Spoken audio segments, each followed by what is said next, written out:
I'm a sensitive boy. So I go through a lot of emotions, but for this record, I think we did something different, which is we tried to bring a little bit more hope.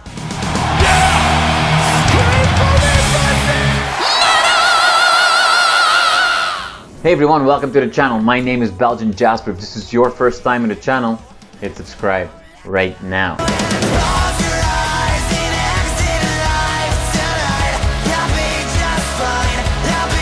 Remington, Emerson, and Sebastian, thank you so much for your time today. You're in Texas as we speak. This is the start of a roller coaster for you guys. You're going to be extremely busy, so I really want to thank you for taking the time to answer some of my questions. I very much appreciate it. But besides all the touring, and we'll come back to that, we're also getting closer and closer of more music being released. Do you guys, with everything going on right now, do you have the time to take a step back and kind of appreciate all that what's going on, or are you just caught up in the whirlwind? We're definitely in it right now. So, we can, we'll take a step back and look, when we're off tour. But until then, we just keep going. I think the great thing was that we had prior to leaving for tour, we finished the album basically last year with like a few added tracks this past year, but we've been sitting with it for such a long time. I would listen to it every single day for the mix notes or master notes and everything, and like being like, all right, cool. Now I just haven't really listened to it till we release things. So I'm excited to like re-experience those like same emotions when we first were so excited about it when we were recording it. So yeah, I'm excited to finally put it out. It just feels like we've been sitting on it for so long now, but I'm so excited to put it out.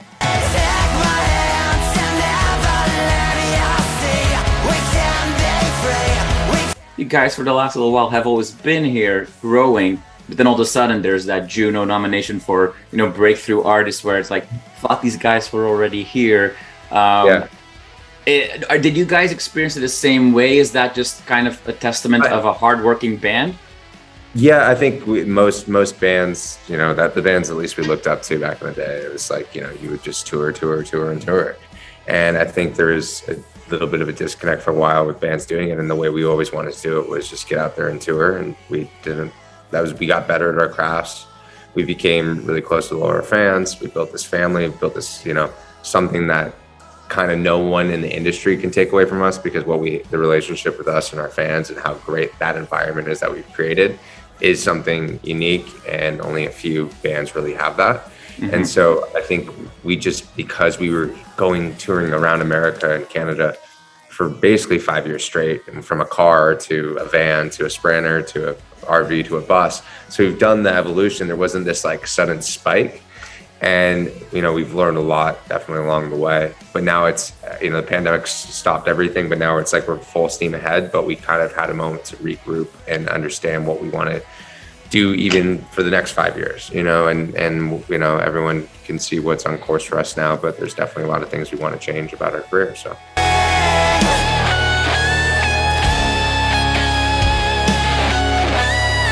Definitely have been noticing it. Obviously, is when we were in Prague and selling out our first arena. That's when, it's kind of settling in. You're like, oh fuck, it's working. It's definitely really cool to have and like to see the growth, and especially like playing bigger and bigger venues. But we still have so much we want to accomplish as a band. But honestly, just like making just good music for the rest of our lives. Yeah. Now, as the band has progressed, and maybe I'll ask this question to Emerson. The team has also grown, and obviously the three of you, I can only imagine how close knit that must be, with I'm sure ups and downs as well. But having more and more people involved, is that tough to let go a little bit? That's probably a better question for Sebastian. I'm a big believer in the three people that you see here kind of do everything. Yeah. So, as for the rest of the team, I think it's a relationship with working. It's a working relationship and something that we care so much about. So emotions are always high on something that we put everything into it, and not saying that anyone else doesn't do the same or has the same amount of care, but what we do is fully we live it we every day. we live it every day, and we see the fans every day. We see what's on social media every day. Emerson does all the merch designs, does all the art. Emerson's doing all the music. I'm doing all the business. So there's so much work that the three of us put in, and we finally figuring out oh, this person's great for us. This person, I guess isn't working as well for us, but it's fine. All relationships don't go a lifetime, you know, and as much as you want them to, and you do have great moments and memories with people, I feel like, sometimes the best way of looking at it is you don't find your soulmate, first one in, so. I think a lot of bands that get to this level have a lot of the stress relieved from them. I don't feel that at all in this band. It's just because we're so hands-on with everything when it comes down to every little detail. So like you said, it's definitely hard for us to let go. We're literally obsessed with it. It's it's our legacy. It's what we wake up. It's the reason that we wake up every morning. So our energy is so obsessed and hyper obsessed that it's oftentimes the pace that we keep is difficult. With that being said, though, we've been on tour since the beginning of August, and it's our whole entire crew, for the first time I really feel in our whole entire touring life, not one fight, not one argument, not one disagreement. Everyone's just having a good time, and everyone does their job. Everyone's cool with it. She doesn't like us. Yeah, our bus driver doesn't like us, but that's fine. So there always has to be a common enemy amongst the group. Exactly. I mean, you can't have the Avengers without, Thanos or whatever. Yeah, exactly.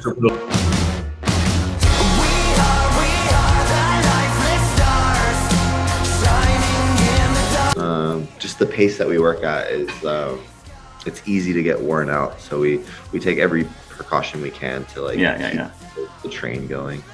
All right. Well, let's go into that new music, because there's obviously a lot to unpack there as well. And it's interesting that you were talking before, for us, these songs are not super new anymore. We were heavily involved. Then now we have to revisit them. The fans are discovering them as well now. Before we talk about just the meaning behind songs and some of the vibes, the fact that the Bastards had such a good response and success, was that an extra level of pressure that you felt making this new music? Was that something that's on your mind, or do you kind of try to separate yourself? I didn't even see there was definitely songs that have been Lonely, I think, is a huge success for the band, but I think as a whole, I didn't really feel like it was, because there was so much that happened when the Bastards came out. You know what I mean? There was so much surrounding that, the pandemic, and everything that happened with our release during that week, and we couldn't even talk about the album, and it was just so much happened in Palaye World, but it wasn't, we weren't even allowed to express it, and then we weren't touring, we weren't playing the songs, and we're it was definitely, it was kind of weird. We put up so much pressure into it, but Now, there's one thing that for me, with a band like you guys, some other bands are successful in doing that as well. But there's this juxtaposition with you guys between what the music can make me feel or react to, and then when I kind of delve more into the song itself, because there's songs, especially on the newer newer songs, I can basically find myself shaking my ass to your song. But all of a sudden I realize we're talking about, insecurity and paranoia and stuff like that. With the pandemic, do you find, because it's not that a darker side or an emotional side, you've always allowed that to kind of flow through your songs. That's not necessarily new, but all the fans, no matter who you are, where you come from, what your background is, everybody's dealt with demons the last 2.5 years. More than you've done before. People that never even thought about mental health were faced with that to some extent.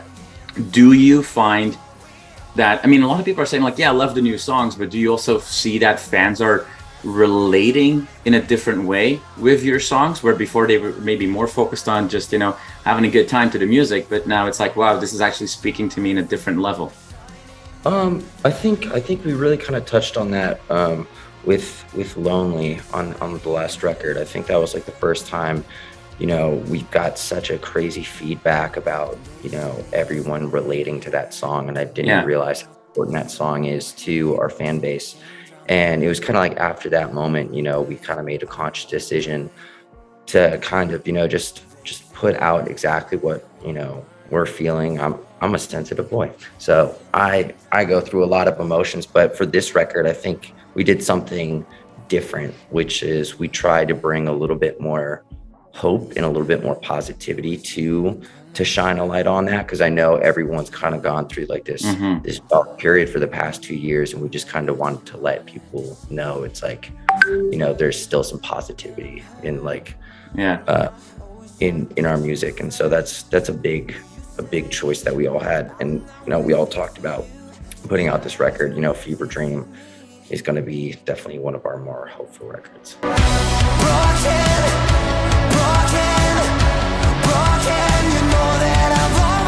The realization that everybody's broken and everybody has to deal with it in different ways, and kind of understanding that of each other, is that like a key theme or takeaway maybe even of the last few years? It's definitely, you know, because everyone is going through some sort of struggle. You never know what someone's going through. So that's definitely a thing that we've been like putting into the lyrics. And this was like really like such a big moment lyrically for me for this album, is sitting and making sure every word is impactful, and you know, every word is exactly what we wanted to say. So this album especially, we really sat down and went over every single lyric, and I couldn't be more proud lyrically and musically of this record.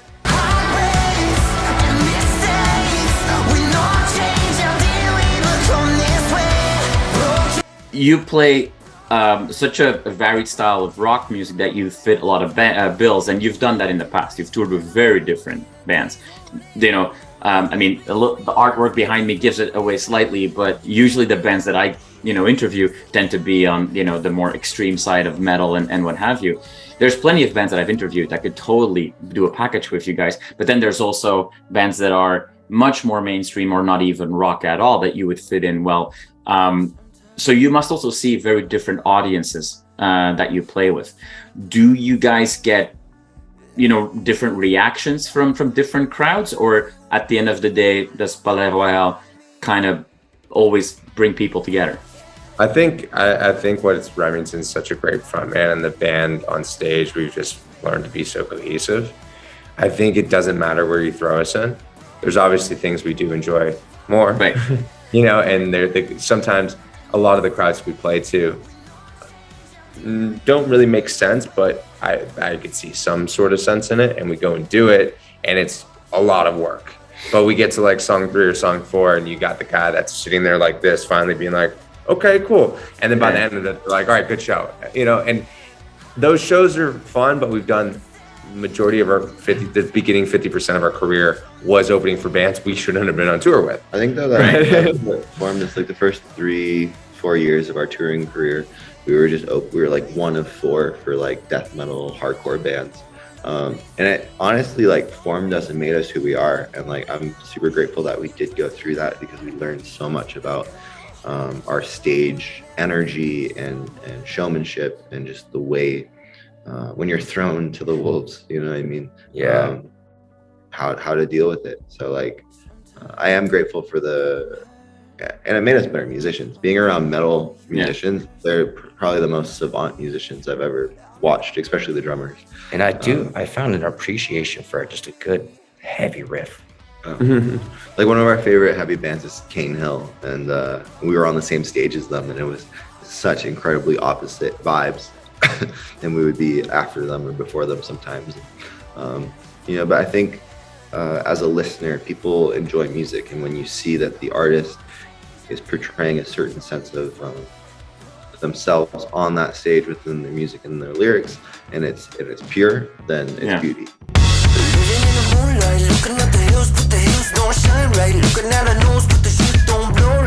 So I don't know if that is extra content added for, you know, Canadian PR releases or not, but there tends to be always a big, you know, part of Canadian American band and, you know, born in Canada, moved, whatever, dual citizenship and so on. I had to think of all those comments when I was, listening to the song No Love in LA. Which for you guys who have your own identity, and maybe it's, I'm originally from Belgium, moved to Canada 10 years ago, so I live with like those dual parts of me. And it can be weird, especially living in a place or spending a lot of time in a place like the United States in the last few years that were, let's call them hectic to say the least. How is that for you guys? Like, does identity become all of a sudden much more important? Was it a different experience for you guys than other people? What was that like? I think we've done so much of traveling that we've had to like keep true to like our identity and our, it's everywhere we are ends up just becoming a home because you're living out a suitcase and living in a car and now a bus. We're, fortunately able to do that. But when we moved, it was like, we just wanted so badly to be what we're doing now.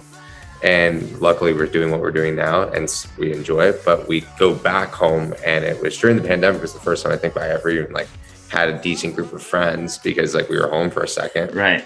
But it was just funny through the beginning years before the touring, we were just like, how do we get on the road? How do we do this? So our mind was always there. And the friends there at the beginning where there's like maybe a handful, if that, but it was the same stuff that you just learn.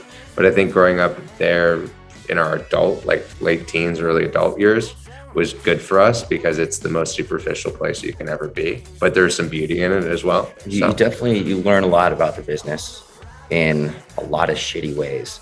You find out a lot about what this, doing this and making it your life, how much it is worth to you. Because, most people are like, oh, I would do anything to, to be a musician and go on tour. But like realistically, if you want to do this, you have to give up everything.